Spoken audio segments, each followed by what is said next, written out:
Welcome back to Matter of Facts podcast. And before I forget, this episode is pre-recorded. So if you Yes, are got it in one. Yes, got it. So if you are watching this on the stream, you're welcome to come into the comments, misbehave, troll each other, troll us, have a party. I can't stop you tonight. However, if you upset the NSA bad enough, you will end up on another government watch list. And if you think you've collected them all, they're like freaking Pokemon. You haven't got them all yet. Well, we can try. Oh, Nick, I've been trying for like 20 years as a happy little political dissident. I'm confident I haven't found them all yet. True, you don't send money overseas to foreign terrorist organizations. I don't, because the CIA already does that. Why with my tax dollars, as a matter of fact. And it's not a tax deductible donation. Exactly. So make it tax deductible, we'll get on the list. If I'm going to fund regime change, I should at least get a break on my income tax. I mean, that just seems reasonable, doesn't it? It does. I mean, come on, we're saving the CIA some money. This brings up an interesting question. Could I write off the money I spent on HoloSun because I am supporting a foreign government? Oh, that's a good point. Oh, that's a good point, ain't it? We might be able to, if we can get a tax write-off figured out for that. Yeah, that could be cool. But it gets better than that. I mean, the only natively made like optics that I'm aware of are Trijicon. Yes. So Aimpoint is Swedish. HoloSun is Chinese. Most of them are Chinese, to be perfectly frank. Well, yeah, even Swamp Fox is made, I think, in Taiwan, isn't it? Yeah. Taiwan with Chinese electronics. Well, and that's the beautiful thing is that, like, so HoloSun is actually not a red dot company. They're a laser emitter company. Yeah. So with the exception, I think, really of just Trijicon, like anybody else's stuff you buy, you're buying HoloSun emitters because that's where they all come from. A lot of them anyway. I mean, I'm sure there are some that are made by other companies, but not many. No. At least at the core electronics level. Yeah. Well, I mean, it's like the old joke back in the day. You buy an American car and everything under the hood is freaking made in Japan. Yeah. Yeah, that does happen a lot. I mean, look, it's mass scale of manufacturing. One airbag fits in many, many cars. We found that out the fun way when we had that massive recall of, what was it, 50 million airbags or something like that. Yeah.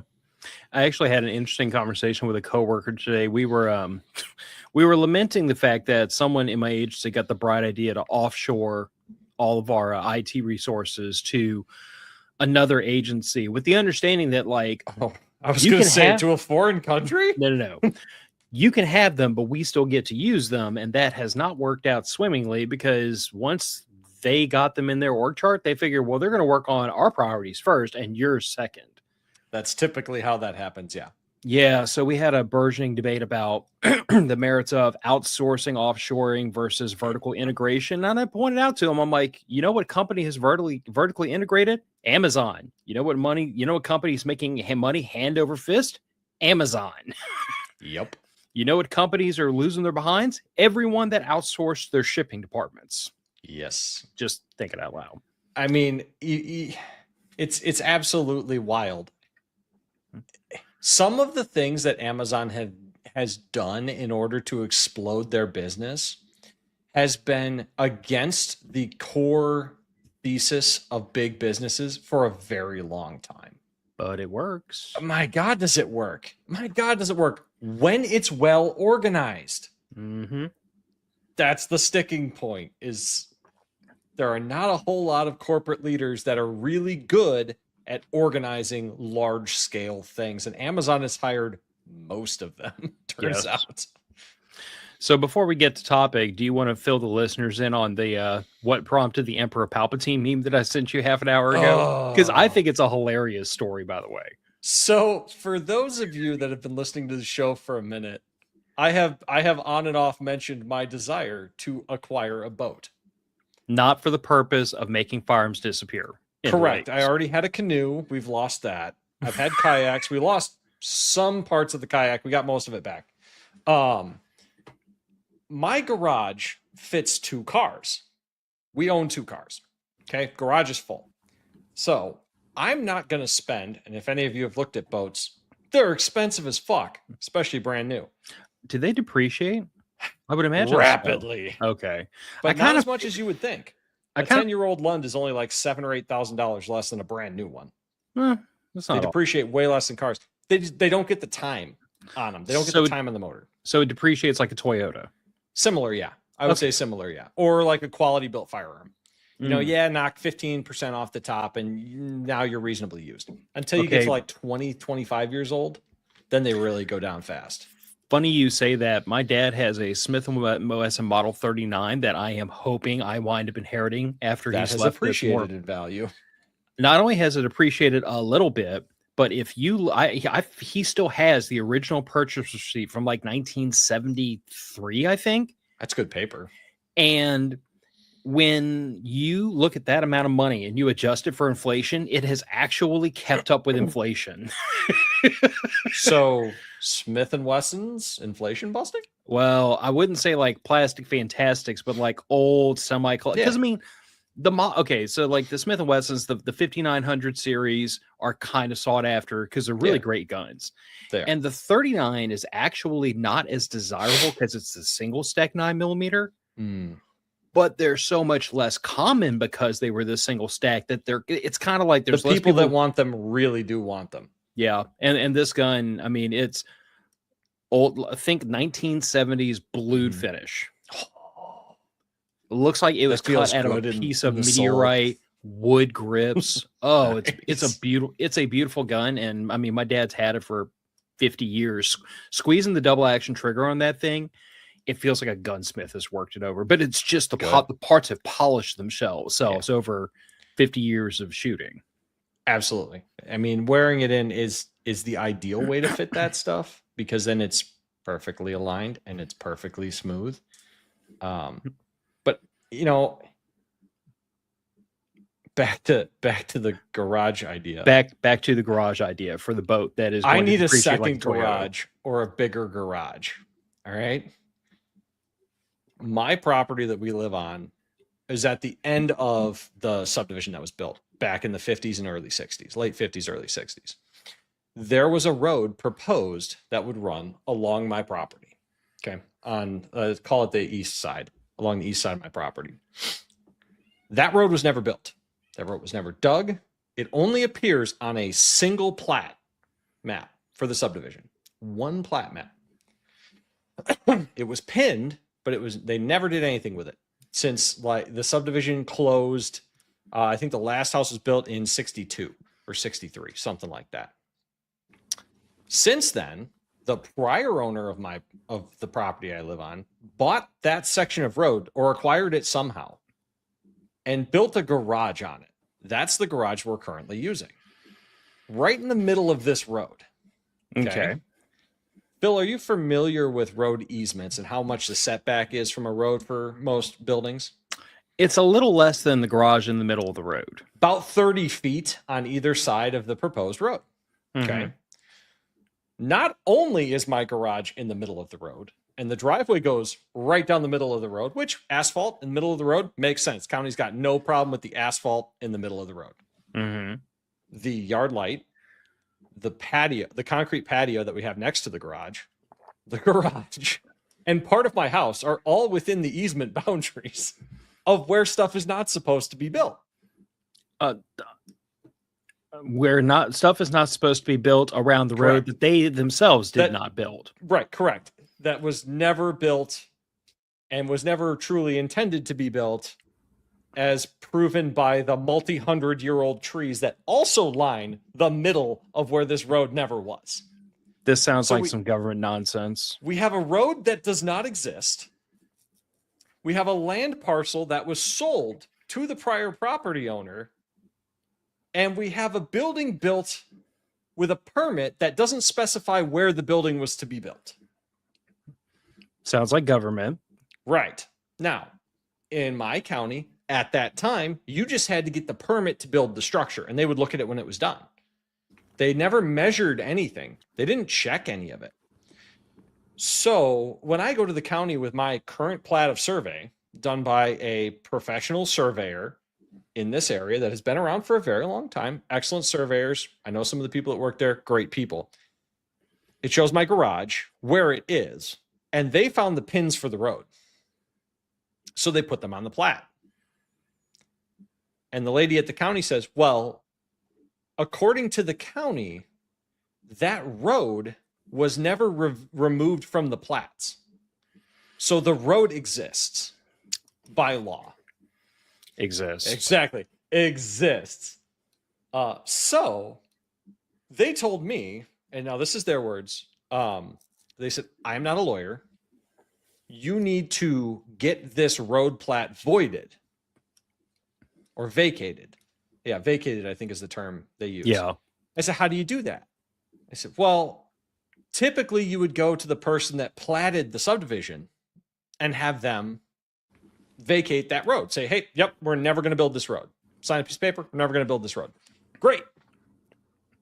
That guy's been dead for 20 years. As they do. The company has not existed for longer than that. As happens. These things occur. People retire, folks die.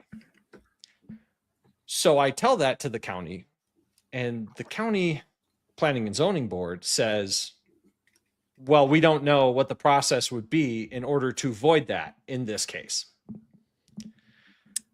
So I happen to be very lucky, and I live down the road from the township road commissioner, the guy in charge of all the roads in my township. And I call him up because we're friendly neighbors. We stop by and chit chat now and then. And he says, well, that road doesn't exist on the township plats at all. Meaning the person that planned the subdivision submitted the road to the county, did not submit it to the township, which they would have had to do in order to start building the road, which means they never intended to build the road because they never submitted that road plan to the township. Because of that, the township doesn't know if it can void the road. The county cannot void the road because they don't have jurisdiction over township roads.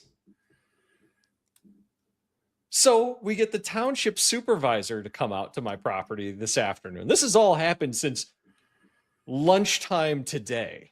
We get the township supervisor over, and he looks at the plat, looks at my garage, looks at the plat, and says, this is the most retarded shit I've ever seen. There's never going to be a road here. There never would have been a road here. He said, I'm going to have to call around other townships. He said, I'm sorry, I started this job like 5 years ago. This has never happened before. I have to call around to other townships and find out how we void a road that doesn't exist.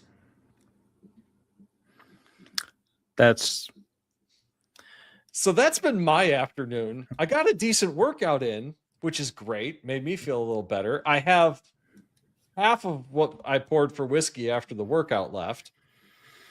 So I'm going to get my garage.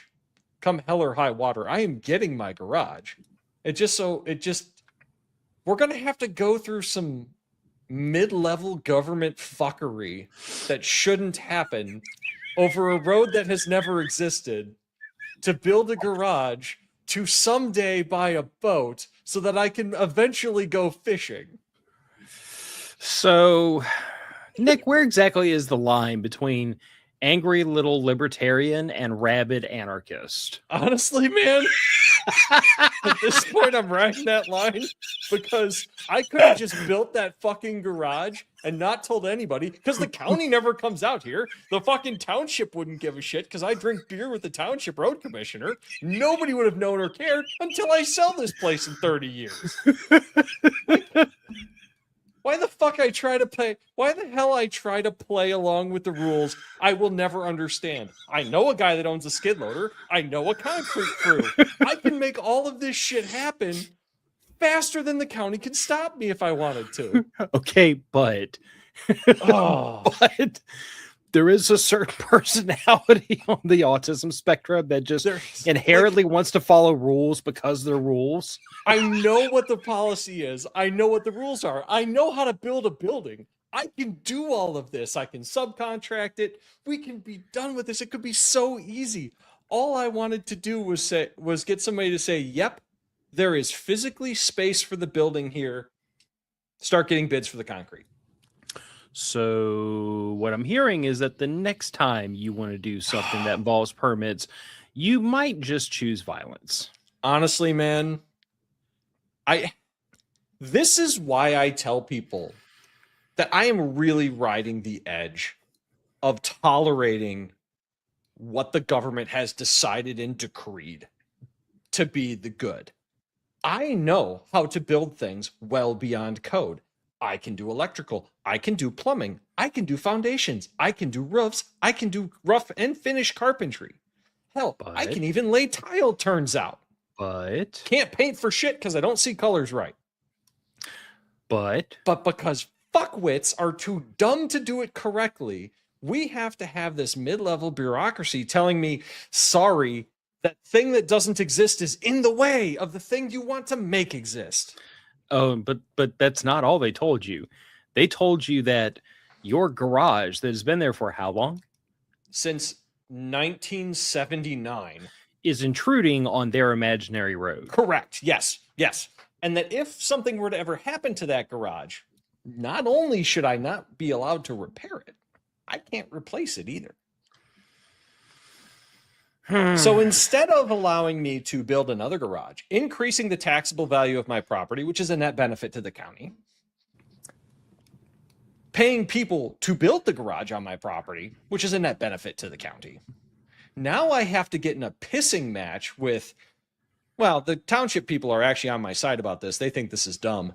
I have to get in a pissing match about the county. I've got the township people in a pissing match with the county trying to figure out who's actually got jurisdiction with this. I've probably got to get a lawyer involved to draft some bullshit. And I got to go after the title company who didn't find this problem in the first place. So this, what should have been a 10-minute visit to the county courthouse, turned into about an hour of talking to like 4 or 5 different people about this. And then a series of phone calls that lasted the rest of the afternoon and a couple in-person visits from local government. This is totally unnecessary. None of this needed to occur.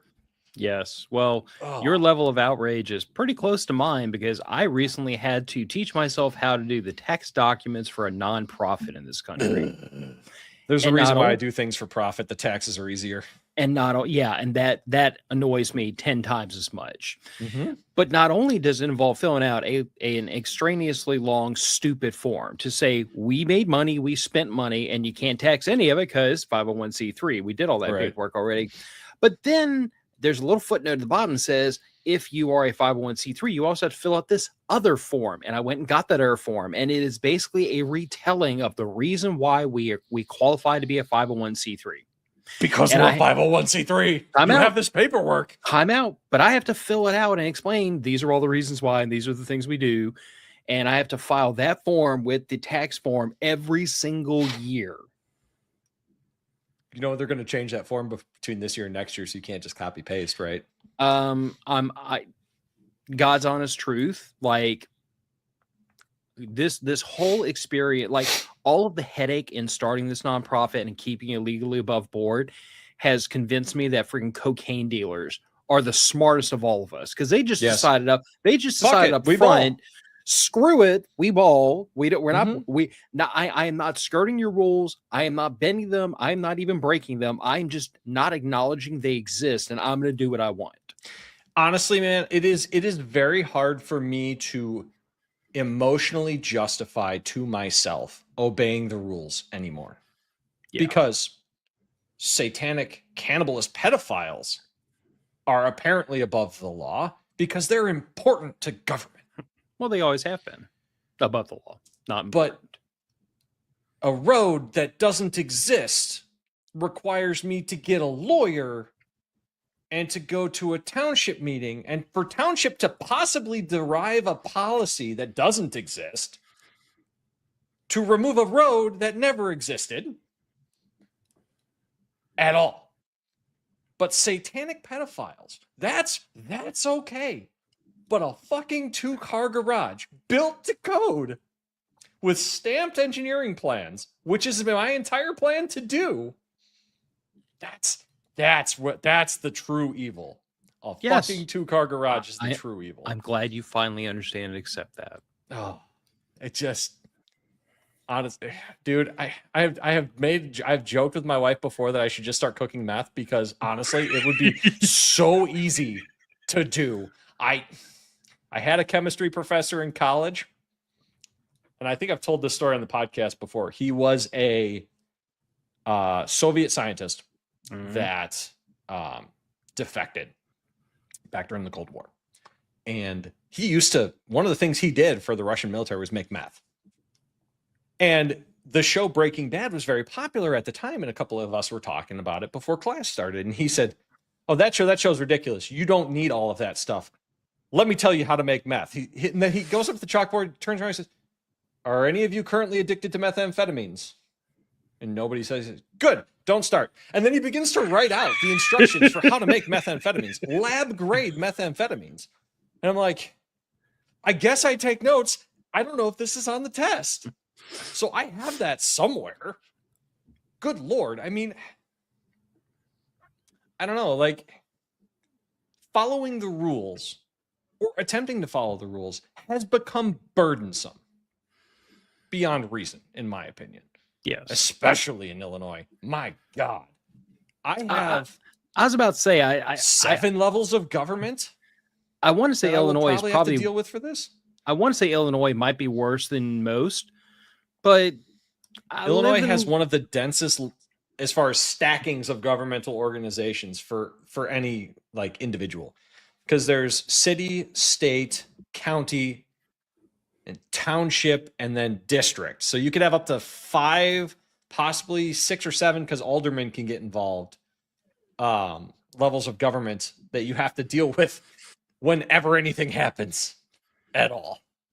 Yeah, that just sounds like dumb to me. Oh, it is frustrating beyond any reasonable level. Because it straight up shouldn't be a problem. I pay taxes on the entire square footage of my property. I just measured it out with the township supervisor, and he said, "Yep, you're paying taxes on this entire property."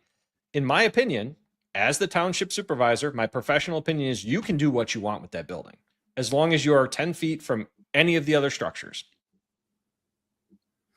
I mean, and it's 15 feet from the property boundary, the extreme property boundary, and not the road one.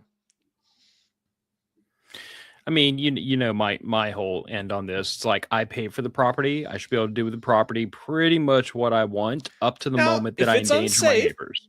Yeah, exactly. Up to the moment I endanger my neighbors. Exactly. I understand easements for the sake of firefighting, for the sake of fire spread and danger to that. I understand having build height limits as far as like aircraft shit goes. I get it. Can't have planes running into buildings. Goes bad for everybody involved. Not cool. But it's a 2-car garage in the middle of my property. No matter how it fell, the only people it's going to hurt is me, my wife, or my dog. Yeah, dangerous. Can't allow that much freedom. Hell, it is 140 feet in any direction from the nearest inhabited building other than my home. But that's practically on top of somebody. I know, it's terribly dangerous. A beat of dust could potentially endanger a neighbor. I'm glad you understand. It's just, I will get my garage. That is not an option at this point. I found out that my neighbor behind me doesn't own the property that she's been maintaining for her section of this road. I'm going to get her that property for free now, too. Just to be an ass. Oh, yeah. No, you've made it my problem? Fine. I'm going to be the entire problem because this is stupid. See, every now and then, righteous indignation can be used as a force of good. Yeah, she's a nice lady. Her daughter is the sweetest kid ever. You know what? They're getting an extra 1/4 acre of property now. Fuck you. They get it. They've been maintaining it for long enough. They get squatters' rights. Guess what? I'm motivated now. And 25 minutes of screaming about government, as is par for this show. Government. So we had said, first of all, again, for anybody that came in late, this episode's pre-recorded. So we're not ignoring you in the comments. We're just here in spirit. We are here in spirit. I will try to be here in comment form to razz you back if I remember. I mean, cool if you are. I might be in here in comment form. Who freaking knows? I mean, yeah, you never know. We'll see. Yeah. But you proposed an interesting idea for this episode because we didn't want to talk about anything that was like too time sensitive. Mhm. And you brought up like kind of the idea of like getting started in preparedness from the bottom up. Like if you have Yes. everything working against you humanly possible Mhm. to start in preparedness, where do you start? Say like you're a new homeowner, you got your first apartment, you're the kid that went off to college. I mean, I've literally been that. Me too. I have been all those things except for the apartment. Gillian and I, when we first got married, we lived in a 1,000 square foot apartment. Yeah, that's tight. My first house was 938 square feet, I think. It's small, it's tight. It gets better. That 1,000 square foot apartment had a kind of a walk-in closet, like right across from the front door. And that was storage for a spare set of wheels and tires for the car that I raised That makes and sense. my tools. Cause I literally I moved into this apartment with all my toolboxes and everything. That's I was aggressive. I was a little concerned about whether or not they'd fall through the floor. Thankfully they didn't. I mean, I don't have like, a $50,000 Matco toolbox like a professional, but I've got a reasonable number of tools. Well, they add up quick. They're steel. Yes. So, space was at a premium. Really, Yeah, though, it absolutely is. I didn't start prepping like really hardcore until I got here to this house and had the space to do it. It helps. But even in that apartment, like we were doing what we could with what we had. So I think it presents an interesting topic because I've long said that I feel like the people that say I can't prep because I feel like it's kind of a cop out. I think sometimes way. it is, and sometimes it's it's being overwhelmed by the information that's out there. That was my problem when I got started. Because at the time when I got started, let's see, this would have been 2014, 2015. That's a good question of when. Okay, so 2014, 2015, when you started prepping. That's when I bought my first house. Gillian and I got married in 2008. So that's when we were in that apartment together. Mm-hmm. I mean, you could argue that on a very basic level, we were prepping then, but we didn't start like really prepping in earnest until we moved in here, which would have been 2011. Do you remember what the online community with regards to prepping was like in that time period, 2011 to 2015, somewhere around there? Tinfoil hat shit. It was quite wild. If you were not... The zeitgeist of the time was if you were not living on a multi-acre ranch out in the country with sustainable power and a well and growing your own food, you were wrong. There was that aspect of preparedness, and there was also the people that said, like, if you didn't have an underground bunker, you could live at it for the next 6 months. Like that was the two extremes. Was either you grenade, build a bunker in suburbia, you grenade your entire life as you know it, and you either build a bunker and you're prepped for like World War III, Cuban Missile Crisis shit, or you're prepping for like Little House on the Prairie, living like it's the 18th century again. Yeah, like, and there was no middle ground. There was no prep for a week, prep for a month. It really was that extreme at the time. And there might have been some content creators that were trying to was limited. Yeah, it was. I was about to say they were definitely the fringe. They were pushing hard from the fringes to say we don't have to do this as an extreme. There can be baby steps. There can be gradual increases. Like you do this over time. And I think that's what I struggle with the hardest, not me personally, but like with other people, was they looked at it as, if I can't get to this goalpost right now, then preparedness is out of my reach. And I've pointed out to people over the years, I'm like, no. It like I am within our little group of friends, probably moderately prepared compared to most people. Certainly not the most, certainly not the least. Absolutely not. But it's still taken years to build this. Oh, it absolutely does. It really, really does. I mean, I remember in particular a YouTube video that I came across, and I'm not gonna knock the content creator because this was the zeitgeist of the time. This was the common knowledge of the time. Their advice was to go to one of the freeze-dried companies and buy between 1 and 5 years of freeze-dried food delivered on a pallet. That's cripplingly expensive. A year at the time, I want to say it was in the neighborhood of like $2,500 for their 1 year food pallet. And when And you that's crunch the numbers on the calories, one that year, was one person, 1 year, one person. and not It was 2,000 calories a day, I bet. No, it was like 800 to 1,000 calories a day, which So starvation. I'm a big boy. Well, I eat more than that.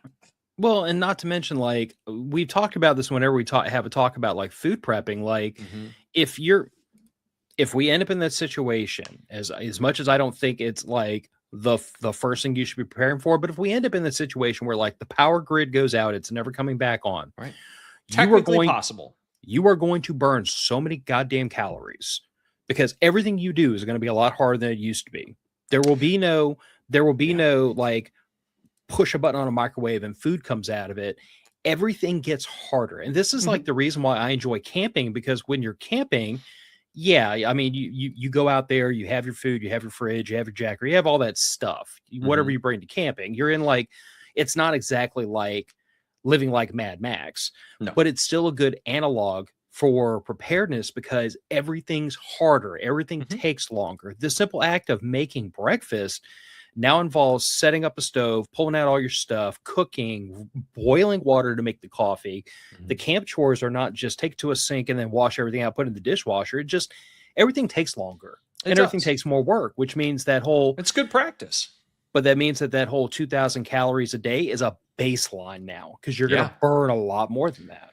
I think if I recall correctly, last time I saw a statistic on it, your average like through hiker goes through like 4,000 or 5,000 calories a day. I wouldn't even begin to know off the top of my head, but I know that after a Hurricane Ida, I mean, dude, we were eating like we were starving. Oh yeah. And we don't understand. We had plenty of food. Yeah. But we were like the first day afterwards, we didn't really eat much because it had been a wild night. Nobody had slept well. We were nobody was hungry. You were stressed out. But the next day, when my in-laws showed up and we got in that front yard, started running chainsaws and hauling brush, we ate like we were starving for the next 3 days. It's because we were burning ourselves down. We were busting our butts. Yeah, you absolutely are. But you know, I think that was extremely disheartening for me trying to get into preparedness. Overload. Yeah. Well, not so much information overload, but the bar being set so absurdly high. And the only focus being on, and this is why I attempted to join a couple of different mutual assistance groups, preparedness groups at the time. And why I ended up falling in with a militia group for a little while. Because the preparedness focus groups were, okay, everybody needs to be working towards getting their properties ready to sell. We're all going to buy a large communal property. We need to find a doctor. We need to find a dentist. We need to find yada, yada, yada. We need to get farmers. We need to get enough young people into the group for labor to do manual farming, which I don't know if you've ever tried to do manual farming at scale, Phil. I haven't. It's horrible. It doesn't look fun. No, it's not. Even if you have animals. I mean, these people were talking about buying somewhere in the neighborhood of 250 to 300 acres of either farmland or undeveloped woodland, and then building an entire off-grid community for this, which at the time, that is what a lot of people were talking about. Whether anyone actually did it, I don't think many did, because it's wildly out of reach. I mean, their stated financial goals were like $300,000 per person in liquid capital to begin this project. To begin it. Right. And then if anything doesn't pan out, you've yeeted your entire life savings and all your net worth into this thing. And it's all tied into a corporation of these people. Now, okay, maybe that is the ideal. Maybe the ideal is a Survivor Jane and Rick Austin, build yourself a self-sufficient homestead. Maybe that is the ideal. But for most emergencies I've ever experienced, and you've ever experienced, it seems like it's not been that bad. Nope. If you can keep yourself alive and fed and in reasonably good repair and decent hygiene for like 8 to 12 days. Yeah, 2-3 weeks max. Yeah, you're straight. Yeah, and you're probably going to be okay at the very least for weather events. You're pretty well solid at that point. yeah, and I mean, even like looking back on when I first got into preparedness, like Hurricane Katrina was my bellwether. And as far as hurricanes and post-hurricane efforts go, Katrina was kind of a high water mark in my lifetime. Like people that are older than me that remember like Betsy remember hurricanes that were much worse that hit this area. But or the recovery effort was not as well executed. Yeah. And it really, like, to me, I guess that's why Katrina remains my bellwether, because like it's not the hurricane itself. It was the weeks of fuel being hard to get a hold of, building materials being hard to get a hold of, tarps and plywood and nails and screws, and like scorching heat, abysmal humidity, no access to clean water. Yeah, that was the parts that were bad. But at the same time, the worst of it started to unwind itself, especially on the fringes. Like a lot of people don't understand, like if you're talking about like the Ninth Ward where the levees breached and the city flooded, like that area took a while to come back from. Yeah, but that's a couple square mile area. But if you walk out of that, you could.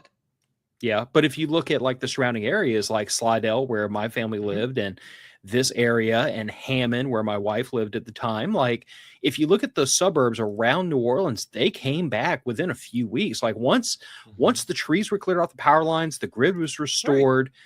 As soon as they started getting fuel trucks into those gas stations, that whole area just roared right back to life because everybody had fuck all to do but fix stuff.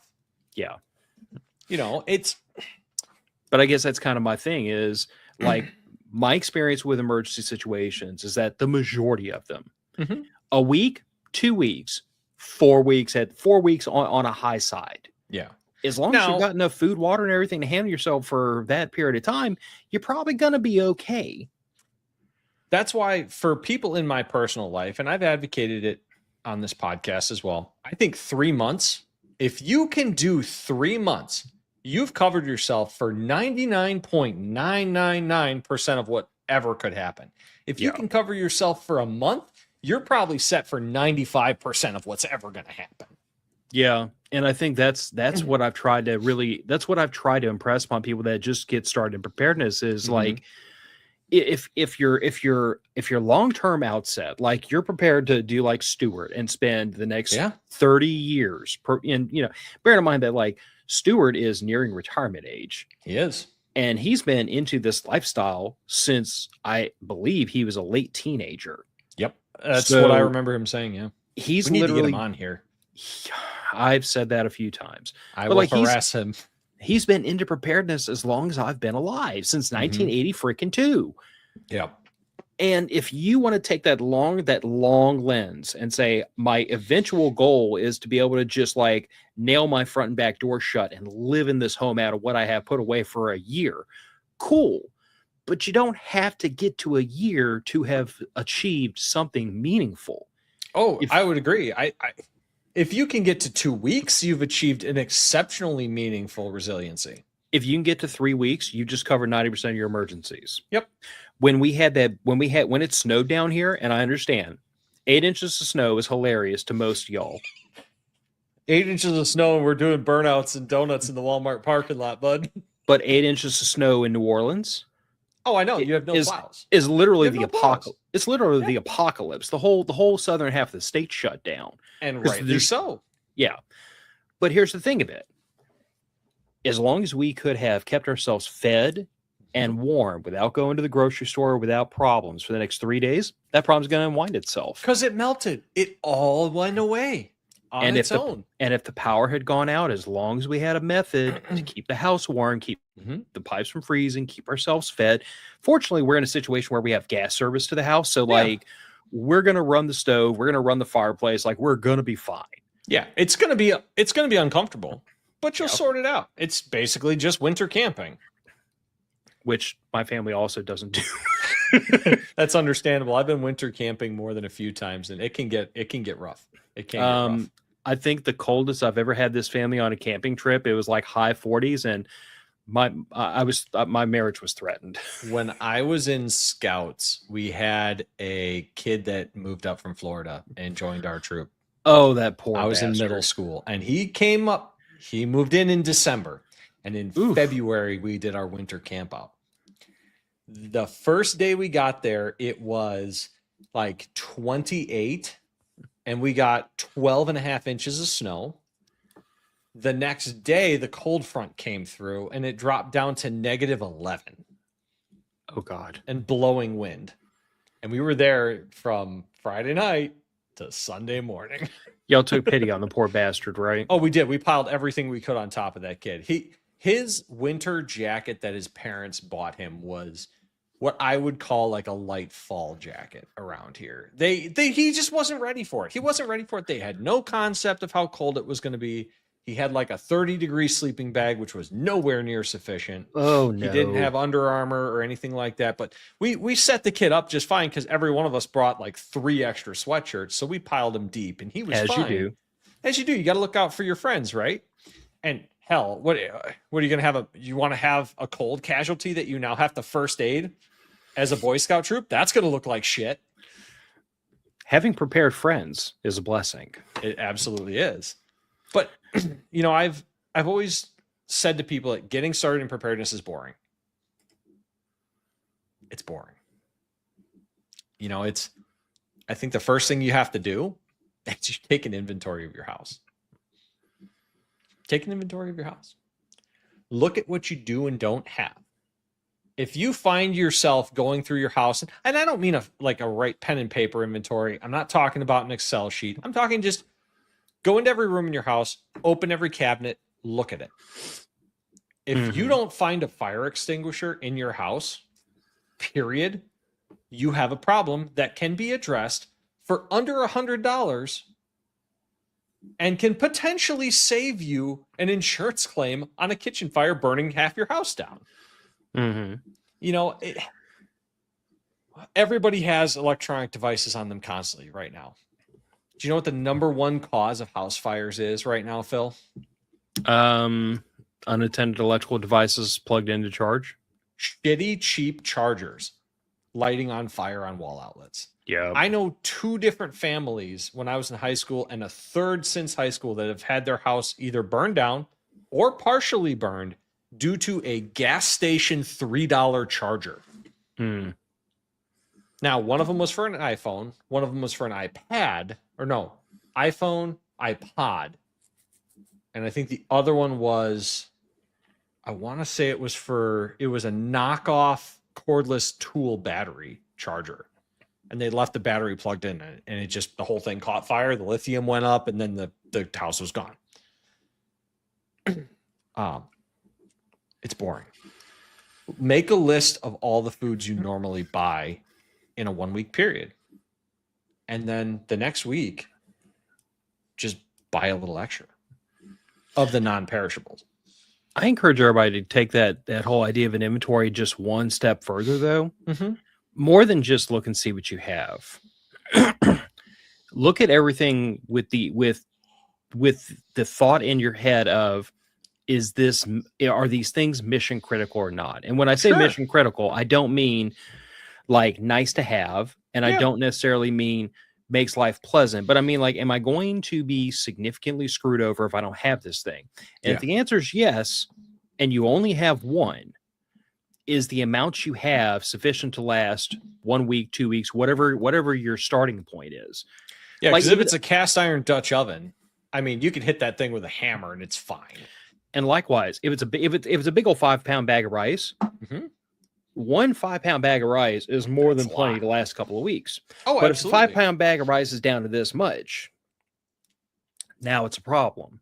If on the other hand you have like several bags of pasta, we can switch from rice to pasta. Maybe the little bit of rice left over isn't that big of a deal. Maybe it is. But that's the exercise my family goes through even now after all these years of preparedness, is when we're about to go to the grocery store, I make a point of taking a lap through the garage, going past the can rack, going past the overflow storage, pulling open the chest freezer, looking in the pantry, looking in the fridge freezer. I look at all that stuff just at a glance and I'm like, okay, What do I only have one of? Mm-hmm. Because those are the things I should have more than one of. Or the things that you eat all the time. What do you got less than 3 of? Here's the thing. The can rack literally is one of those where like you put a can in the top, it goes all the way to the back and it loops around. It comes back around. You don't the front. see any cans up top? Time to refill. Exactly. And when it comes to we have this huge bin and it is just second pantry. Yep. It's not everything in the pantry, but it's like extra pasta, extra rice, extra baking supplies. And all of this, by the way, is the stuff that goes immediately into the pantry or into ready use. That's not talking about the 8 5-gallon buckets that are sealed up that have more flour, more rice, more beans, more of all that in there. The deep storage. That is break in case of emergency. We're going to have to eat out of this for the next 6 months kind of situation. But it's all dried goods. A lot of the stuff that we keep in the can rack and in overflow, it's stuff that probably isn't going to make it 2-3 years at a whack. It's stuff that we really need to eat within 6 months, 6 to 12 months. But the point is, if you're down canned goods, you're solid for years past the expiration date, at least from a safety standpoint. Yes, the nutrition content does go down over time. Yes, the taste and the texture does go down over time. Let's not ignore that, because for morale, it's important. Yeah. I mean, I literally have a morale bucket and it's nothing but baking supplies. And that's perfect, because that's a community activity that you can do together with your wife or your daughter. That's a good comfort food that your wife and daughter both love, because you and I would eat the same sandwich every single day for decades. I have been eating the same breakfast every single day, barring when there's no toast and barring when there's no eggs, because I've forgotten to get them, for the entire time I've lived at this property. So over 5 years. My wife and I were married for almost 15 years before she would start buying pork chops again, because we ate them so often when we first got married because they were cheap. Yeah, man. Sometimes you got to do that. I mean, and the minute money wasn't that tight anymore, no more pork chops. Swore off pork chops for like 15 freaking years. And it's only been really recently she's been like, "Why don't we buy pork chops anymore?" And I'm like, "Because you won't let you in on a pork chop recipe later. I'm going to get you a pork chop sandwich recipe that she will love, and you can get your pork chops again." I mean, she started buying them again. So, we just had to get her past the training scar, I guess. But yeah, like we used to, there was a grocery store across the street from our apartment. And if you went there in the afternoons, they would take the pork chops that were like basically going to expire the next day, and they'd put them at the very end of the cooler. Yeah. And discount them 50% off or so. So we would go buy these big old packs of about to expire pork chops, put them in the bag them up a couple of times, put them in the freezer. And we ate pork chops, peanut butter sandwiches, and red beans and rice 6 days a week. But look at where it got you. I mean, it kept us out of debt and it kept us fed. It does. And honestly, that's the important part, is that it kept you fed. I mean, look, I'm not going to tell anybody to not go out and build a bug out bag. I'm not going to tell them not to buy tactical gear, because I have plenty of it. I have spares. I have more than I probably should. As I sit here, and there's an old plate carrier and belt over there, and new plate carrier and belt here behind me, and apothecary med bag back there, and there's MERS over there, and then there's I have a 64 gun safe that is very full of random tactical shit. Yeah, like I have plenty of it. It's fun, but, and this is a big but, you're not going to need it in a 3-day emergency, in a 1-week emergency, probably not even in a 2-week emergency, unless there's looting. And see, for the purpose, whenever I talk to somebody about like starting off in preparedness, I approach this from a little bit of a different perspective than I think most do. Like, I look at it as you need to be prepared for X number of days, because that scales really nicely. Like, to me, you need the same things, whether you're preparing for a day, a week, a month, or a year. You just need a lot more of it. Yeah. And once you have a rotating pantry, you've got that baseline to evaluate and build off of. But to your point about like tactical gear and firearms, like, you do not need enough AR-15s and ammo to outfit to turn your entire neighborhood into a fire team. You definitely do not need a duffel bag and a half of 30 round Stanags. Yeah. Although, It's fun. if Hillary Clinton runs for president again, you can make a tidy profit. Yeah.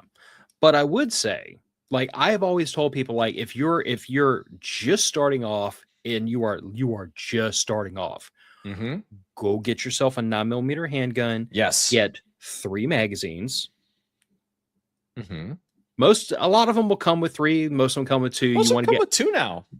I say get 3 because I like say so. Because I like to have, first of all, like for a belt system, I like to have one of the gun and 2 spares. Mm-hmm. But even at a like, let's say you're the concealed carrier and you're only going to carry 1 spare mag. Now you have 1 mag in reserve for if one of the other 2 mags breaks or you eject it on the ground and the base plate breaks in half or something. Feed lip gets dented. I've had to pound out feed lips more than once.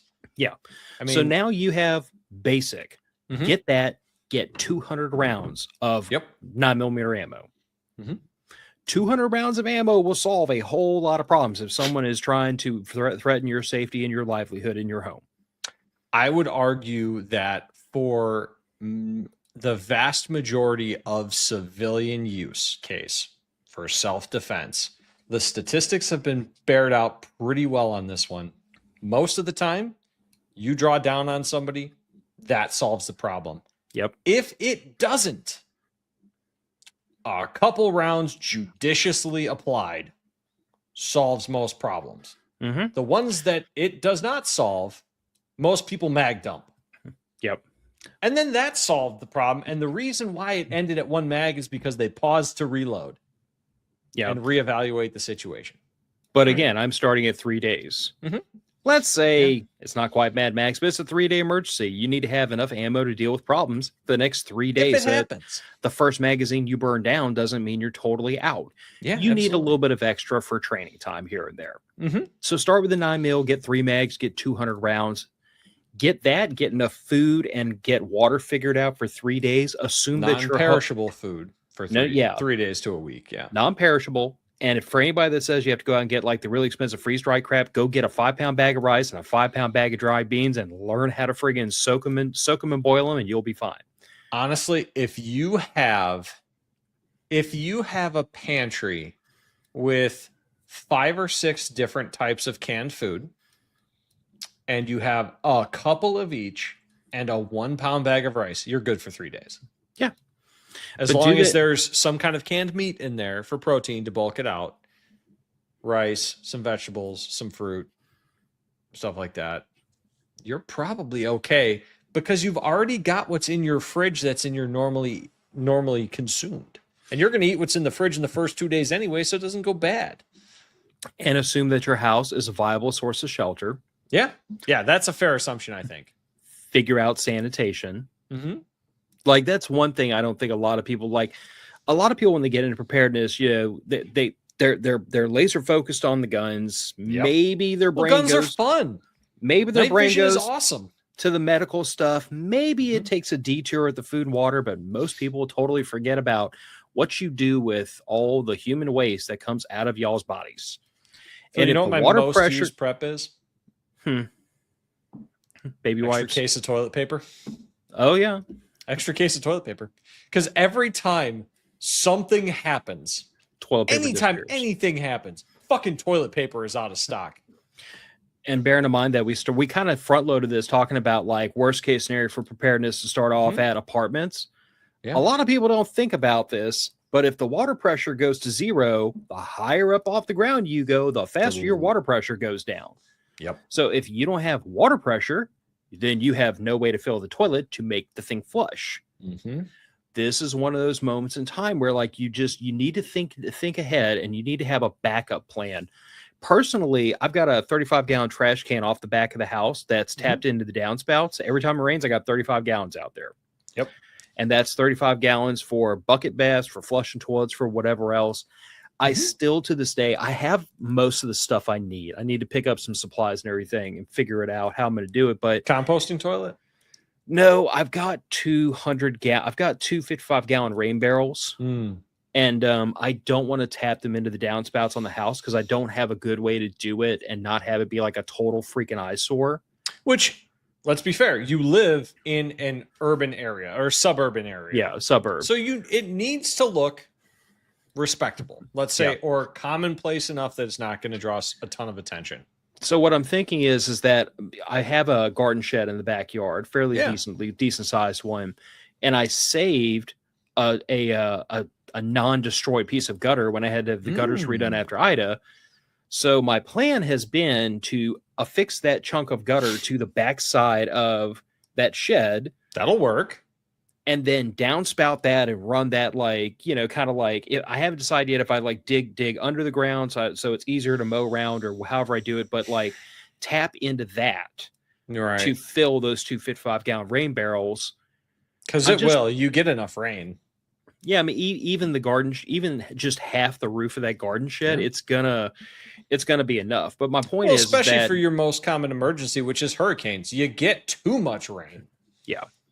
And, to be perfectly frank, in all the years we've been here, we've only lost water pressure a couple of times. We've had boil water advisories, but that's also why we have a 20-day supply of bottled water sitting on the shelf. But because that's potable, you wouldn't probably want to use that for sanitation for the most part. But that's also the reason why we have the non-potable water source. And in an emergency, I do have Berkey filters and food grade buckets, and I have all the things off on the side to make an ugly little Berkey filter. Yeah. I mean, it's very doable for inexpensive. The filter's the most expensive part. Yeah. Plastic buckets, maybe not so great for you. Me and my wife try to avoid plastics. They're BPA free and they're food grade. It's as good as it's going to get. They're BPA free and they're food grade, but buddy, look at all the stuff that's in there that they have not said is bad for you yet. I work in the plastics field. There are material safety data sheets for every single plastic, and there is a maximum exposure threshold to the volatile chemicals in all of them. Yeah. I'm not trying to say don't use plastics for anything. Plastics are extremely valuable, extremely useful, and they will pay for the garage that I am damn well going to build. But we try to minimize our exposure. Yeah, that's all. And I mean, just try to be sensible about it. And that's why it's for emergency use and not set up sitting on the counter for daily use. Because the stainless steel Big Berkey, that's expensive. That's a few $100, isn't it? Yeah. And my bigger issue was just that once you buy it, it's kind of already assembled. And what I have is compacted together to where it doesn't take as much space. It's a double stacked 5-gallon bucket. It's like that big. It's not an issue. But anyway, so like I said, I mean, for a 3-day emergency, honestly, I say go get enough water bottles. Get a couple 2-3 cases of water. Yeah. A case of water per day per person is not a bad start. Me personally, I would go the extra step of recommending 1 or 2 of the big 5-gallon NATO water cans that I have. Absolutely. They're heavy duty as hell and they will last a lifetime. We have them for short-term power outages where I can't be bothered to wheel out the generator. I'm not talking about the fuel cans. I'm talking about the water cans. Oh, I know. I have those water cans. Yeah. Too. And what we'll do if we have a big storm coming that we're going to lose power for a minute because I'm out in the country. We're not a priority for ComEd. I get it. Yeah. We fill up 2 of those. And at the very least, we can flush the toilets 5 or 6 times per can. Yep. And that's 10 flushes of the toilet, plus there's 3 toilets with 1 flush each in there already in the house. That's a lot of pooping. And worst come to worst, I mean, if you absolutely have to use one for sanitation, jump in the shower and get your significant other to spritz over the top of you. I mean, honestly, the day after Ida, when we were working out in the yard, that's what we were doing. We would take a 5-gallon bucket of water into the shower with us and just give ourselves a bucket bath. Yeah, that works. I mean, a rag and a shallow bowl of somewhat warm water. Yep. That was how it was done for a very long time. Yeah, you're probably still going to smell bad. Suck it up. It's going to be probably a few days to a couple weeks. I mean, frankly, that's how we used to do field sanitation in the Army, and it wasn't that long ago. They still do it that way. You learn really out on maneuver. Yeah. So if we're talking about basic amounts, food, water, sanitation, get a thing of wet wipes. Yeah. I don't care if you smell like a baby. They just, especially if you're grimy and grungy and sanitate, you're already struggling with sanitation. Baby wipes just make things go so much nicer. You know what's the king of that? The Hmm. unscented baby wipe. Ah, yes. Because nothing smells worse than a dude that's been out in the woods for 3 days and then the baby wipe smell on top of stank ass. Yeah. It's bad. It's just, I don't know what it is about that particular smell combined with swamp ass. It's nauseating. It is. The unscented ones cost the exact same. Get them. You will thank me later. Hopefully. But once you've covered food, water, sanitation, basic self-preservation, like a little bit of medical, a little bit of medical. And here's the thing. It would be really, really easy for me to say, you should just by default have an IFAC in the house. But I'm going to tell you what I have used a hell of a lot more than I've ever used a blowout kit in this house. Band-Aids, alcohol prep pads, and like gauze and medical tape. Ibuprofen, acetaminophen, and your favorite anti-diarrheal. Benadryl. Benadryl's a good one. Benadryl. I actually have a box of Imodium. Actually, no, I have the little tubes of Dramamine. Yeah. So I take those, and then I take Imodium. You know how Imodium comes? It's like the huge card, and the little tiny pills in the cell pack. Yeah. So I take scissors and I cut very, very carefully around those, so that like I turn that big old huge blister pack into just barely enough to keep the pill contained. Yeah. And I put those in a tube with Dramamine. Oh, that's a great idea. Because here's the thing.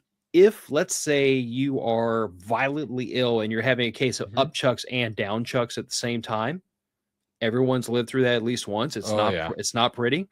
Especially when the power's out.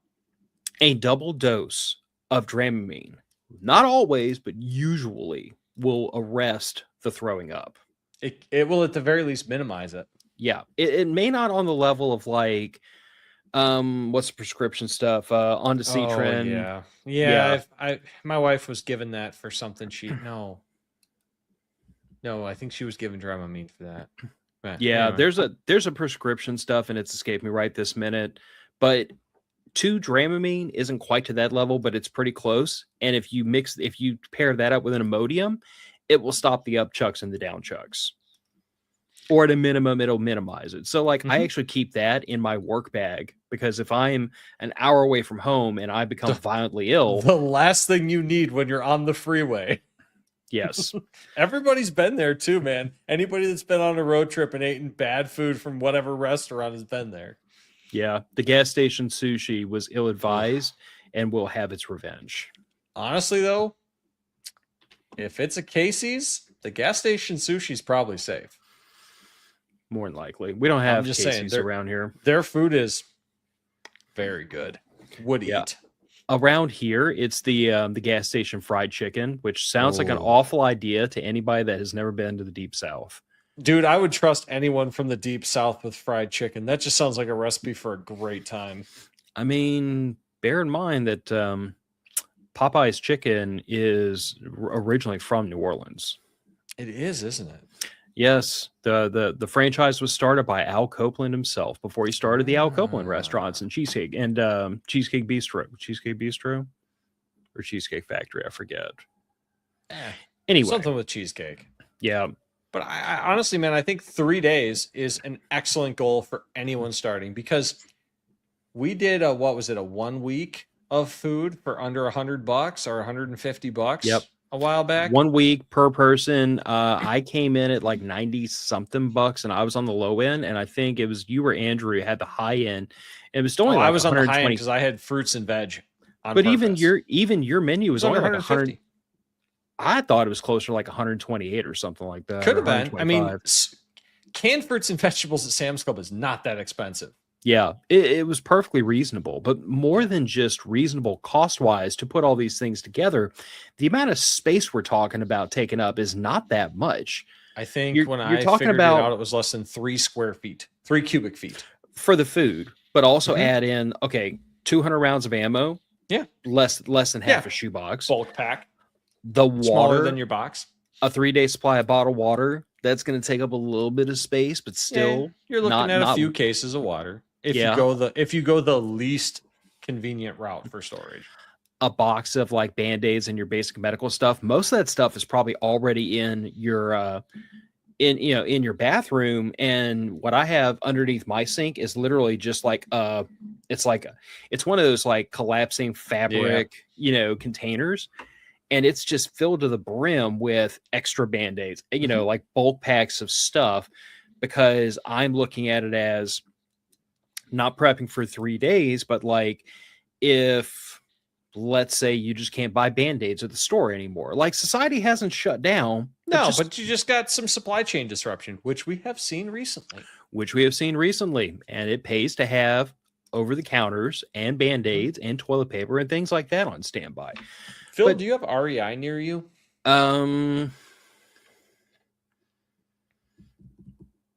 We have a Massey's Outfitters, which is kind of like REI. It's like a slightly rebranded REI. All right. Yeah. Nationwide, here's what I want you guys to do. If you do not have an IFAC in your house, if you don't know what to put in one, and you don't feel like doing the research, North American Medical, excellent source. Skinny Medic, excellent source. Oh, Skinny Medic store is Medical Outfitters. Medical Outfitters. Thank you. I forgot what the name of it was. Refuge Medical. Excellent source. Yeah, Bear's a great resource. Dark Angel's great. But my point is, go to an Outfitters like an REI or a Cabela's or a Bass Pro or whatever you've got, and find a store employee and say like, hey, I need a medical kit for a 2-week backpacking trip. It's going to be yay big. Get 2 of them. And you'll have some trauma care. You'll have your basic wound care. You'll probably have some tweezers. You'll probably have a splint. You'll probably have a few other things in there that would be useful for most common injuries in hiking, which are also a lot of the most common injuries you get dicking around in your house when you're doing yard work. Yeah. It's an easy place to get it, and it doesn't have as high of a markup as some of the emergency stores like you see. Some of like the stuff branded for preparedness on Amazon or at Walmart. Unfortunately, like you and I have talked about the night vision tax. Yeah. There's a huge tax. And the preparedness tax is massive. The preparedness tax, the Second Amendment tax, the tactical tax. Yeah. I mean, and there will be some markup involved, even at something like an REI or a camping place. But if you're truly getting started and you don't know where to start and you're not prepared to do your own research, you could do worse. And the thing of it is that once you could do way worse. Once you get that kit and you can say, this is baseline, this is the stuff that's on in this kit, now you can go get extra. I do most of my medical prepping out of our local drugstore, because believe it or not, our local Walmart has shelves full of all the various gauze and ab pads and trauma pads. They even have the bulk boxes, Cellulox stuff, and bulk boxes of rolls of Coban. Oh yeah, dude, Coban is amazing for so many things. Oh, dude, I mean, it's great for field repairs or holding stuff together in a pinch. I mean, it does all kinds of things. But heck, holding a screwdriver to your arm while you're in a terrible position and you cannot drop that screwdriver, great idea. Yeah. Wrap that shit with Coban, good to go. But all that to say, like, you can get off the beaten path, and you can get first of all, 99% of the stuff locally to you. Yeah. There is a gun store within a reasonable distance of you. There is a grocery store. There is a drugstore. You don't have to go get the preparedness stuff. And you definitely don't have to go get the current best version of a 9mm handgun. No.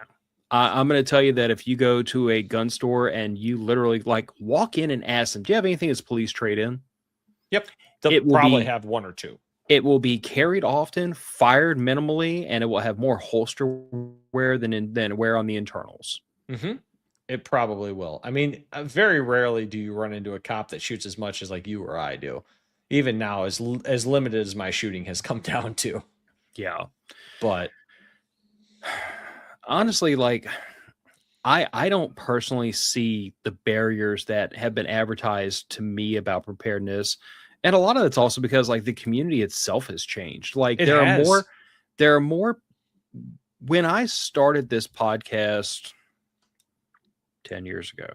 I have to keep reminding myself it's been 10 freaking years podcasting. Jesus Christ. Phil, do you want to know which episode of yours got me into your show? Oh, I'm curious It because was I've called never asked Prepping in you. the Suburbs.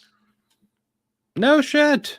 It was called Prepping in the Suburbs. Wasn't that like my first year, maybe second year? Was Andrew involved? It was your second year. So Andrew, come on the show that by then. Andrew was involved in. And I was trying to find somebody that was living in town that didn't have 15 acres that wasn't telling me to buy a commune and start a cult. I mean, I'm not trying to talk you out of starting a cult. There are personally, I think cults are a great decision as long as you're the leader and not one of the eunuchs. Yeah, of course. Yeah, that goes without saying. But dude, that is surprising because I just assumed I was a total crankpot for trying to start a show that was talking about reasonable preparedness to a reasonable level when the rest of the community was dead set against it. It was. There was only 2 people I found at the time that discussed preparedness from a standpoint less than total collapse. And it was you, and I think it was... Was it Brian Duff, maybe? I think it was Brian. No, Brian Duff was a little bit later that I found him. Well, he was, frankly, he was still working for the DOD when I first started. He was. It might have been Patriot Nurse at the time. Oh, that is a total blast from the past. Before she got really into the government will totally collapse. And that's not the dog on her. I think a lot of the info she gives out is fantastic. Yeah. I have not watched her stuff in many years, but a lot of her early medical videos were amazing. And if you can go back in YouTube and watch those early medical videos, excellent advice on how to build a medical kit. That's how I built out my medical kit. And then my buddy Dave ended up a really high-end nurse, and I had him go through my medical kit, and he tuned it up really nice. Yeah, after I took my first stab at building my first medical kit, I sat down on this show with my sister, who's a paramedic, who's a freaking amazing paramedic. And we should have her back on for a medical top-up. It's going to get trickier, though, because she moved across the state. So, like, she used to live in the same town as me, and now she's, like, 2.5 hours away. That's fair. Although I think I am currently 17 hours away from you. About that. She probably lacks as much cast iron as I have behind me, doesn't she? Considering her and my brother-in-law downsized from their house into a tiny home to make the move. Yeah. They're definitely don't have 1,000-pound lathe behind them. No, they're in the process of looking for like rural property. Nice. To really kind of have what they always wanted and what I would love to have one day. They're just making that move in coordination with her career, relocating them quite quickly. Hey, man, real life costs a shitload of money. Yeah. We all got to pay for it somehow. I do it with molds. She does it with everybody that fucks up. Yeah. But I mean, in all honesty, I feel like that was something that made the show kind of an odd duck when we first started out was just this idea that like preparedness. I mean, the title of the show is From Zero to Hero.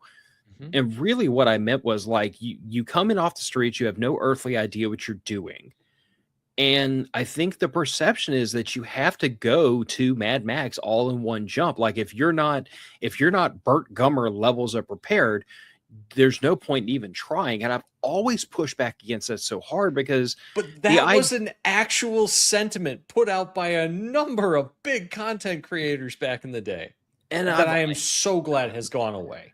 Well, you say it's gone away. I actually the last year I went to prepper camp, I was literally talking with so I don't know if you remember, you haven't been to prepper camp. Mm-mm.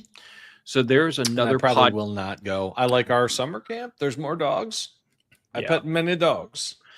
So there's another podcaster that started coming out to that after we did. It's Doomsday Podcast. I don't think I've actually listened to that one. Should I? I mean, I gave him a listen. I kept in touch a little here and there. His content's not my wheelhouse. Okay. But most content isn't my wheelhouse, to be perfectly honest. That's why I do my own thing. That's fair enough. Nice enough guy. Anyway, one of his I'm sure. One of his buddies creator I've made has been pretty cool. One of his buddies who I didn't even catch the guy's name. That's how little I want to interact with him ever again. That's literally told me that if you're not prepared to sell everything you own and buy 100 acres of farmland tomorrow, you're not a prepper. 100 acres of farmland around me costs, like, depending on how bad the farmland is, $2.5 to $12 million. Yeah. Well, that was this guy's whole selling point was like, none of y'all are real preppers because none of you like raise your own food and live off grid. And great. Then I'm not a real prepper. And I try to like talk him off that ledge, and he did not want to hear it. And I was like, okay, well, then you and I just don't agree, and we're not going to agree. But the difference to me is that I've always looked at it from the perspective of like the reason I started the show by my damn self after literally Googling how to start a podcast. Like, how basic can we get? Listen, when I tell y'all that this was a shoestring effort that I pulled out of my fifth point of contact and had no earthly idea what I was doing, I Googled how do you start a podcast. Maybe that is like endemic of the generation I'm from, where everything's on the internet if you just look it up. But I had no earthly idea what to do or how to do this or how any of this worked. And how to post it. I mean, it's not something you're born knowing. You got to learn somewhere. But after researching it and figuring out how to do it and just starting with no earthly idea whether or not I was going to be successful or not, I started from the perspective of there's someone out there who's going to be screwed if they don't get this, not even the information, because the information was out there. I honestly feel like most people just needed the nudge. They needed to be told you don't have to be, Farmer Brown living off grid. You don't have to be Burt Gummer. You don't have to live in a bunker. You do not have to do any of those things. They need to be told that Honda inverter generator that's going to run your fridge, that's a hell of a good start. Yes, they need to be told that the Jackery and the solar panels that you bought for going camping because you like to run a 12-volt fridge is in fact a preparedness item. They have to be told that you don't need enough rifles to equip the whole street. You probably just need one rifle and like a combat load of magazines and maybe some web gear to carry the magazines. And even that is more than entry-level preparedness. I would say entry-level pistol, holster, 3 mags. Yes. That's a great place to be. But I feel like people had to be told that was the entry level. The entry level is not Burt Gummer. The entry level is something much more reasonable and much more mundane and much more everyday. People had to be told that all the old hands of preparedness, while their idea of preparedness wasn't wrong, it was not a baseline. It can be an end goal. Sure. It can be an end goal. Hell, it could be a beginning goal, but it's not. There is no 0 or 100. It's 0 to 100. And I've always told people how far you take your preparedness journey is an individual decision. I will probably never take mine beyond 3 to 6 months. I still put away in a retirement account, and I still take my family on vacations because there is that perspective that says the world is going to end. We have to get ready for it. Every cent we have spare goes into preparedness. That's fine. I will be divorced if I try to do that. True. I mean, I would be depressed if I tried to do that. Because honestly, man, every couple of years, I love going to the Smoky Mountains and just dicking around on the trails. Years ago, Andrew and I were having a discussion about money. It was probably one of our annual finance episodes. And he was kind of weighing out the benefits of like, do I clamp down super hard on my finances so I can put more away for retirement or pay off my student debts faster? And like, I really want this new gun. I really want to go on that vacation. I want to do these things, But if I don't do the things, I can put the money towards my debt faster.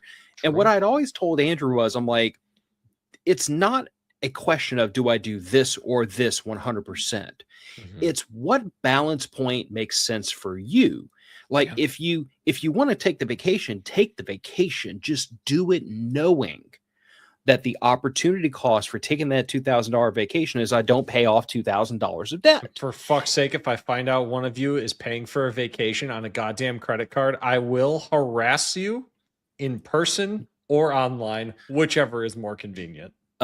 If I find out that one of you is financing extraneous, non-life-threatening things on credit cards at current interest rates, I will cry. And then scream. For fuck's sake, a $2,000 vacation, there's 52 weeks in a year. I'm going to do that math because I am... While you're doing the math... a decent buzz. While you're doing the math, do you know what the percentage of people is last year who were financing a vacation that had not paid off the finance vacation from the previous year? Please tell me it's not more than 10%. It was 36%. Oh, for fuck's sake. I've not had enough to drink for this. 36% of families were financing a second summer vacation that hadn't paid off the one from the previous year. Phil, you want to know how much you have to set aside every week this year to take a $2,000 vacation next year? $2,000, 52 weeks in a year is like $40. 38.46. $8.46. So $39.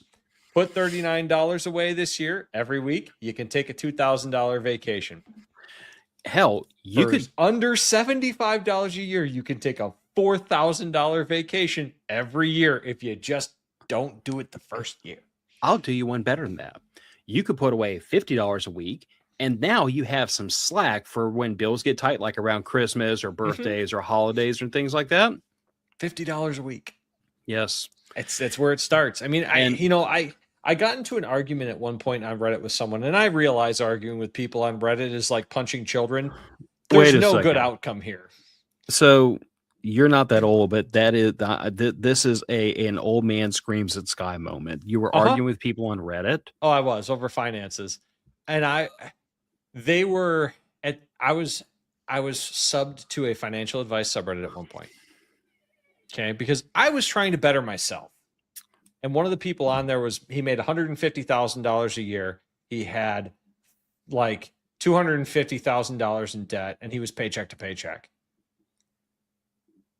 Wait. $250,000 in debt. Yes. I'm hoping something of that is a mortgage. None of it was a mortgage. So we're talking like 3 cars, an apartment, and 2 people's student loans. 2 adult drivers, 3 cars. Was he seeking financial advice or giving financial advice? Both. Okay. At different times. No one, listen to me, Linda's. If you take financial advice from a person who has more non-mortgage debt than they make in a year, you should slap yourself hard. You really, really should. I mean, like, my God.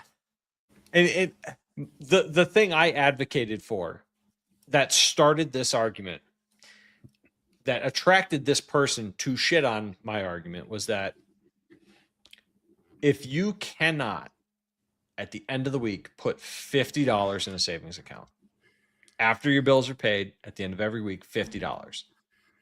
Time to sell something. You have either A, had some terrible luck, which can happen with medical things. This stuff happens. You might lose your job. Bad shit happens to good people all the time. But if you are gainfully employed in a career track and you've not had some kind of like catastrophic thing happen very recently, and you can't put $50 away at the end of every week, you need to reevaluate your lifestyle. There is something in your lifestyle you're overspending on. And this guy, with 3 cars, making $150,000 a year with $250,000 in debt, decided that I was the idiot because some people are living paycheck to paycheck just like him. Nick, what have I told you about playing chess with pigeons? Oh, I know. But I was probably... I had probably fired off that $50 a week comment while pooping at work. You know, you make those social media comments while you're doing something else, and then you fuck off back into reality because you have a real life with real things to do. Touching And then, grass, yes. and yeah, and an internet firestorm ensues, and then everyone is yelling at you, so you decide to take it personally, and you argue with every single one of them until they quit. Well, that's what happened. Start small. Start anything, any good habit that you're going to build. And preparedness is kind of a habit. Exercise is kind of a habit. Start small, start easy.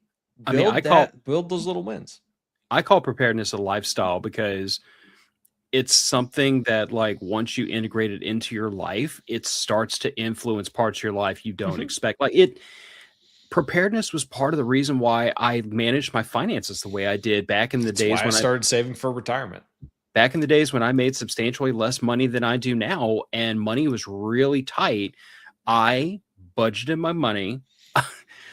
I am known to have both road rage and a case of lead foot. And back then I had a little 4-cylinder compact car, and I used to pin the cruise control at 70 miles an hour on the dot in the far right lane. And God help you if you were in the way. Dude, I'm being serious though. I used to do everything I could think of to try to save a couple of bucks, because if I could save a little bit more money, then I could put a little bit more towards preparedness without taking away from anything else. I literally, and like to this day, I'm wired this way. I don't throw out clothing until they have holes in them. I don't throw stuff away if it can be fixed. My wife has to talk me into throwing away clothes because it's still a good work shirt. Yeah, well, there are such things as lawn mowing pants. Unfortunately, I had to get rid of a pair of lawn mowing pants when the crotch blew out of them. Because look, do you own a staple gun? Yes. Those pants are still fine for one more mow. You can staple that shit together and get back on the mower. Nick, the reason why the crotch blew out was because so much sweat and friction had worn the fabric between my thighs so thin that, like, literally the act of pulling them up caused them to just disintegrate. You know what really helped my pants last longer? I dropped 60 pounds. Yeah, well, these have been my lawn mowing pants for like 4 years. Oh, I believe that. And that was lawn mowing pants when they were no longer serviceable for, go to work pants. Yeah. Yeah. Those are 8-year pants. Yeah. As it should be. Anyway, off the subject of pants. The point is, look, pants are important. Pants are key. Pants are optional. Well, it depends. I had to go into a government building today, and they had a sign that said, no shirt, no shoes, no pants, no service. You know my theory on signs, right? Signs are optional unless they're enforced by weight of law. No. The fact that they had to put up a sign means that someone made them put up a sign. Well, there's that. So someone walked in that office with no pants, hence why it's on the sign now. Knowing some of the people in my county that would have been coming to court in that courthouse. Believable. The pants sign was necessary. Yeah. I don't know. Like, that's my whole spiel on, like, preparedness. If you're starting out dirt ass poor, living in an apartment, you don't have farmland, and you don't have, a gun safe full of tactical gear, that's fine. It doesn't matter. That's probably most of us. Yeah. Because the truth of the matter is, like, most of us live in an apartment, or we live in the suburbs. If we're fortunate, we live on the outside of town where we have at least a few less layers of governmental bullcrap to deal with. Very few of us are former Delta operators with a safe full of Class 3 weapons. Like, let's call it what it is. I wish I had a safe full of Class 3 weapons, but that would kick my ammo budget way through the roof. Yeah, and very few of us are sitting on, like, farmable land out behind our house with beast of burdens hitched up waiting to drag plows. Like, let alone the knowledge to use it. Good God. Just be realistic. Most of us are not in that boat. And yet preparedness is not about only be preparing that one way. Preparedness is about being able to take care of yourself and sustain your family for a period of time. Whether that period of time is 3 days or 3 weeks or 3 months or 3 years or 30 years is totally up to what level you think is appropriate. I say 3 months is a pretty good place to get to, but if you start at 3 days and you scale up from there, then first of all, you're not going to be the knucklehead that's looking for a grocery store when the snow starts falling and everybody else is hunkered down in their house. You can just go home and crack a beer with the dog. I mean, literally, like the very first day COVID hit here in the U.S., when I can truthfully say we really didn't know what we didn't know. There was no reliable information. Nobody trusted anything China had to say, and our own government didn't really have any great base of comparison to start from. So my wife and I had a discussion about what we do, and I'm like, well, we're just going to shelter at the house. And we could make that decision because we had toilet paper and food and water and all the things we needed. We didn't have to rush out to the grocery store to go deal with people. We didn't have to go rush out looking for stuff. We had everything we needed. Yeah, exactly. It gives you layers of options. And even if that's only 3 days, hey, great. You got 3 days to solve the problem. That's a lot of time. You can do a lot of thinking in 3 days. You can do even more in 4. I will say that the day after Hurricane Ida, when we had a tree laying on the house and 2 trees in the front yard, and we couldn't when we opened the front door, we couldn't see anything because we were looking at a tree, and we opened the garage, and then the tree burst into the garage, and we had to push the branches out and shut the garage door and go out the back of the house. And the power ended up being out for 8 days, and we had 0 water pressure the next morning because a tree hit the water tank. With all the problems we had, and we had a lot of problems, but I can comfortably say that because we were as prepared as we were, we had a lot of peace in our hearts too, because we knew we weren't going to starve. We had potable water. We had all the medical stuff we could possibly need. Looting ended up not being an issue, except for a couple of dirtbag neighbors who were like skulking around, and we made it very apparent they should go find their own place to cause problems and not do it on my street where I was. Turns out, most people don't want to play fuck around and find out. Well, all I can say is that most of my immediate neighbors know that I am the de facto warlord on my street, and it would be in your best interest not to give me reason to act on that impulse. I'm the crazy gun guy. Yes, I thought that went without saying. Exactly. Oh, hey, pupper. My dog decided to visit.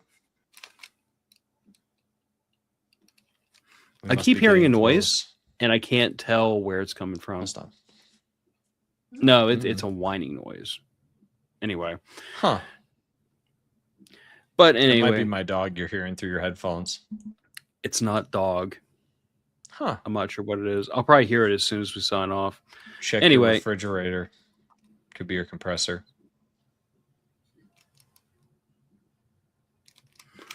No, it's wife and daughter doing something in the house. Ah, fun. Anyway, I guess we'll go ahead and sign this out. It's been an hour and a half, and I did not want this to be a super long episode, but oopsie poopsies. We did spend half an hour talking about governmental stupidity. So but we occasionally need a proper good anti-government rant, even though at the local level, my township people are being very helpful. I mean, this is true. Hey, look, man, the more people you know in your local small levels of government, the more people are on a first name basis with you, the more likely they are to want to help you.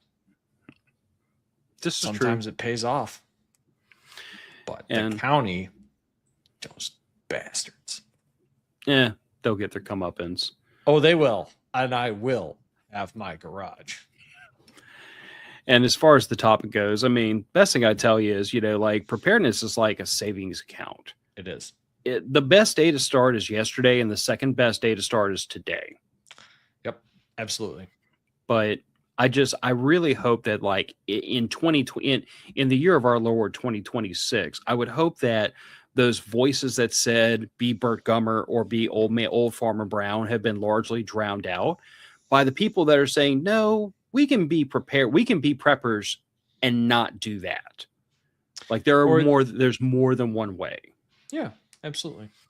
And quite frankly, I know that there's a lot of apartment goers that are in urban areas, and I would rather see all of y'all prep the way I started out prepping in a little bit 1-bedroom apartment, so that you can take care of yourselves for a short period of time, than to say, if I can't Burt Gummer, there's no point doing it.